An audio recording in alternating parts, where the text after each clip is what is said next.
بسم اللہ الرحمن الرحیم۔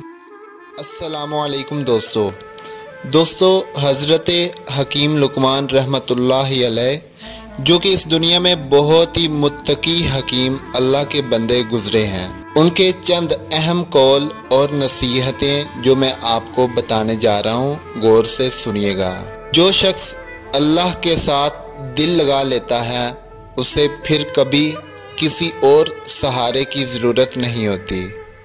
جو شخص حرام کھاتا ہے اس کے جسم کے تمام اعضاء گناہ میں پڑ جاتے ہیں۔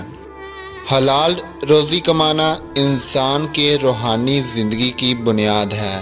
اللہ تعالیٰ کی بے انتہا نعمتوں اور اس کے احسانات کا شکر انسانی طاقت سے باہر ہے۔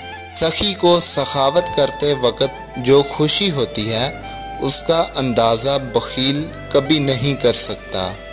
جو لوگ زندگی کو مقدس فریضہ سمجھ کر گزارتے ہیں وہ کبھی ناکام نہیں ہوتے۔ زندگی گزارنے میں سچائی ایسی ہونی چاہیے کہ کہانی لکھنی پڑ جائے تو کبھی کچھ چھپانا نہ پڑے۔ اگر تم بوڑھے ہو گئے ہو تو انجیر خربوزے کے بیج کو چھوٹی شہد میں ملا کر کھا لیا کرو، جوان ہو جاؤ گے۔